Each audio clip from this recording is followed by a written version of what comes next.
Hi again, and welcome to Doing Life with Itzy on a Bitsy Budget. Today I have an unexpected guest coming over, and so they're going to spend the night, and so I'm going to get things a little tidied up and make a little special dessert for them.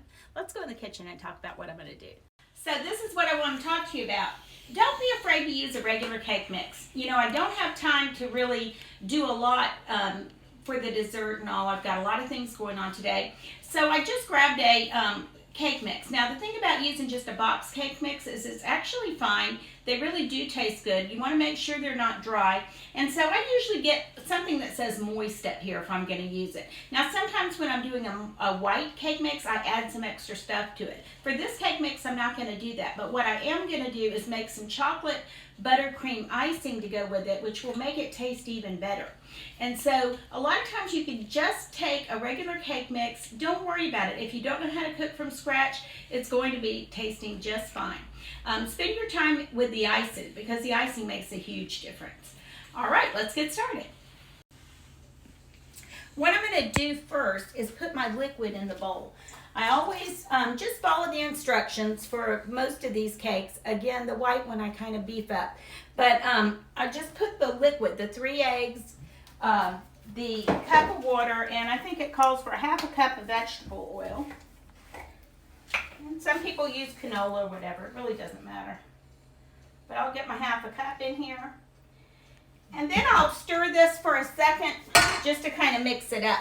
That makes your cake a little fluffier. Use extra large eggs too. That's the other thing. So even when you're cooking from scratch, it's always a good idea to use a larger egg. All right, I'll turn this on and I'll come right back to you. I'll just whisk these for a second, kind of mixing the liquid ingredients together. So you can go ahead and show them that. And then I'll just put the whole cake mix in. Jennifer, if you want to see, I just kind of whisk it up a little bit. And that way it makes it a little fluffier. Add your cake mix, which like everything else is probably reduced a little bit now.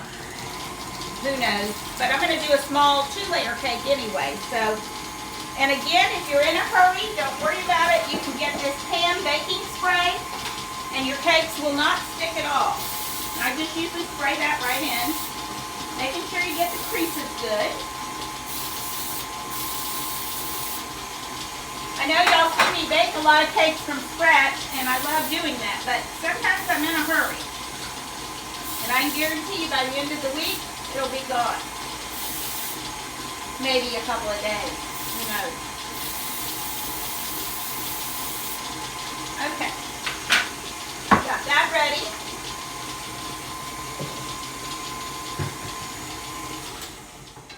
Now I'll just go ahead and scrape the bowl on the outside and continue mixing for a while and get it good and mixed. That's another thing that you want to do. If you know, some people say you can over mix. With these mixers, I get it good and thick, my cake mix, and then it always comes out real fluffy and you'll see it looks real good. Okay, I'll keep working on it and we'll show you what it looks like once I get it out of here.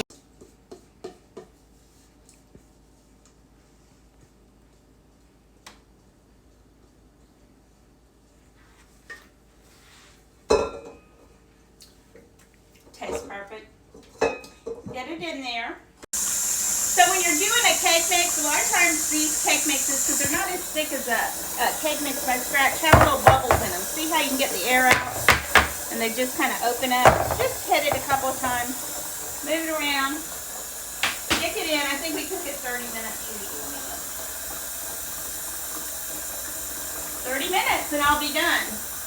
So literally it took me about 5 minutes to make this. So we'll check it in 30 minutes and I'll show you how it comes out.